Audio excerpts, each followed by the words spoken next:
Good morning मित्रों। मैं रविकांत सिन्हा अपने यूट्यूब ब्लॉग श्रेयांश सिन्हा से आप लोग का स्वागत करता हूं। जैसा कि हमने पहले वाले वीडियो में प्रेगनेंसी के बारे में काफ़ी डिटेल से बताया था, तो आशा है कि वो वाली वीडियो आप लोग को अच्छी लगी होगी। आज एक मैं बहुत बहुत ही महत्वपूर्ण टॉपिक पे आप लोग के से चर्चा कर रहा हूँ। कृपया मेरा वीडियो में बना रहें, कृपया स्किप न करें, न तो बहुत ही महत्वपूर्ण जानकारी आप लोग को मिस हो जाएगी। आज मैं सबसे पहले ये बता रहा हूँ कि अल्ट्रासाउंड का उपयोग इन अर्ली प्रेगनेंसी में क्या है। जैसा कि हम जानते हैं कि पीरियड मिस होने के बाद सबसे पहले प्रेगनेंसी कंफर्म करने के लिए यूरिन फॉर प्रेगनेंसी टेस्ट करवाते हैं या बीटा एचसी का एस्टिमेशन करवाते हैं ब्लड में। तो इस ये दोनों जांच से भी प्रेगनेंसी कंफर्म हो जाती है। लेकिन सबसे पहले अल्ट्रासोनोग्राफी हम कब करवाते हैं प्रेगनेंसी में? तो सबसे पहले अल्ट्रासोनोग्राफी 15 से 20 दिन के पीरियड मिस होने के 15 से 20 दिन के अंदर करा लेना चाहिए। क्यों कराना चाहिए?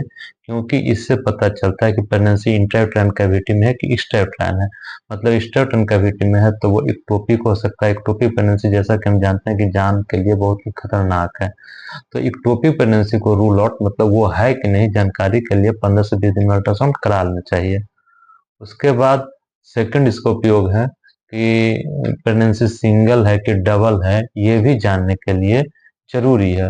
अब बच्चा एक पल रहा है कि बच्चा दो पल रहा है, तो वो भी 1.5 महीना से 2 महीना तक अगर हम करवा लेते हैं अल्ट्रासाउंड, तो वो भी जानकारी मिल जाती है। फिर थर्ड उपयोग हो जाता है अर्ली प्रेगनेंसी में अल्ट्रासाउंड का कि बच्चे में हीट हार्ट बीट आया कि नहीं आया। Generally heart beat in pregnancy 6 से 7 वीक में आ जाती है, लेकिन कभी कभार लेट आता है।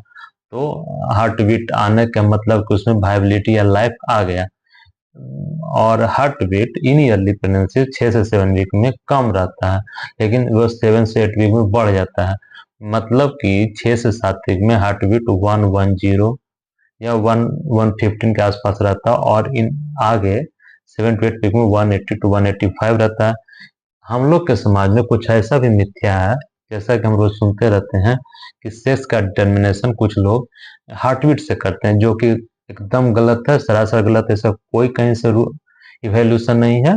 लेकिन हम लोग से रोज पेशेंट पूछते रहते हैं कि सर 150 से ज्यादा है तो बॉय रहता है, 1 से कम फीमेल रहती है, लेकिन इसका कहीं कोई एविडेंस नहीं है।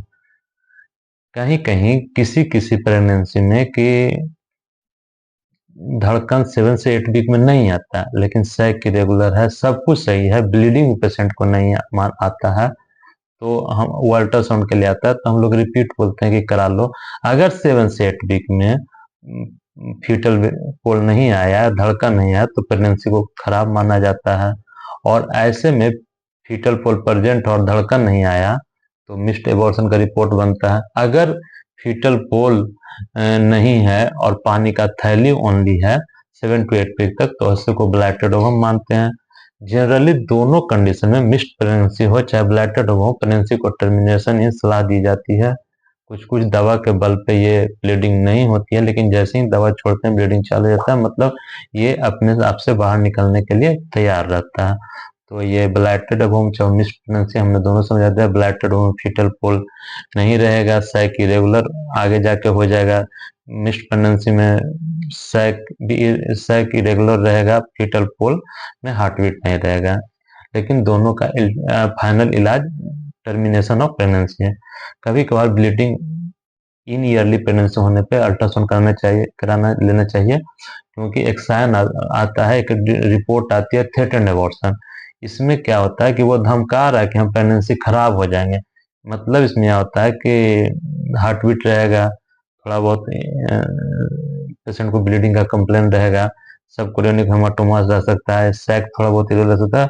तो ऐसे में पेशेंट को आराम की सलाह देते हैं, और कभी कभार आराम करने से प्रेगनेंसी रह जाती है, मतलब सेफ जोन में रह जाती है। कभी कभी अर्ली प्रेगनेंसी में ब्लीडिंग भी पेशेंट को होता है। इसमें पेरिसाइक कलेक्शन या सब कोरियोनिक हेमाटोमा मिलता है, जो कि जनरली पेशेंट को आराम करने से ये सब रिजॉल्व हो जाता है आफ्टर मेडिकेशन। तो जैसा कि हम बताए कि आपको दोनों सारा चीज बता दिए, अब हम आते हैं एक एनटी और एनवी स्कैन, जो कि 11 से 14 वीक के अराउंड होता है।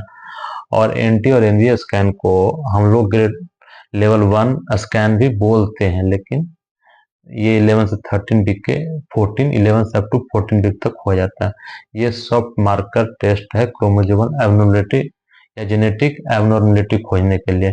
इससे बेबी में डाउन सिंड्रोम या पटाव सिंड्रोम का पता करता है, जो कि 14वें वीक तक किया जाता है। जनरली प्रेगनेंसी के 14वें वीक तक कर नहीं लेना चाहिए, क्योंकि न्यूकल ट्रांसलेशन का मतलब ही होता है कि गर्दन के पीछे की एक फ्लूइड लेवल होता है, उसकी मोटाई जांचना।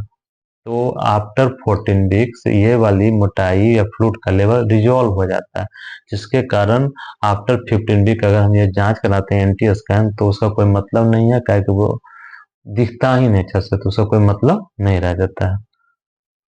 तो अच्छा, एनवी स्कैन में देखा जाता है कि नेजल बोन प्रेजेंट है कि नहीं। नेजल बोन, और ये भी सॉफ्ट मार्कर है डाउन सिंड्रोम को रूल आउट करने के लिए। तो इस एंटी और एनवी स्कैन डाउन सिंड्रोम, टाउ सिंड्रोम या क्रोमोसोमल एबनॉर्मलिटी को रूल आउट करने के लिए कराया जाता है। एंटी थिकनेस जनरली पेशेंट में 1.1 mm से अप्रॉक्स 3 mm तक नॉर्मल माना जाता है। अगर एंटी थिकनेस 3 mm से ज़्यादा माना हो तो पेशेंट को आगे और भी टेस्ट करवाना पड़ता है क्रोमोसोमल एबनॉर्मलिटी के लिए। एडवांस टेस्ट जैसे triple marker, quarter marker, amniocentesis. मतलब अगर 3 mm से ज़्यादा एंटी थिकनेस आ रहा है तो और सब जांच कराएंगे रूल आउट करने के लिए कि सही में वो वाली बीमारी है कि नहीं, जैसे क्वार्टर मार्कर, एमनियोसेंटेसिस और ट्रिपल मार्कर। अब डाउन सिंड्रोम होता क्या है? तो डाउन सिंड्रोम वैसे बेबी को कहते हैं, या डाउन सिंड्रोम उस बेबी को कहते हैं जो आफ्टर डिलीवरी बच्चा गड़बड़ पैदा होता है, उसका पालन पोषण में बहुत खर्च आता है, बच्चा मेंटल सीक होता है, हाइट कम होता है, चपटा सर होता है, चपटा गर्दन होता है, छोटा कान होता है, आँख खुबरी होती है, मसल टोन कम होने के कारण शरीर लूज होता है और विकास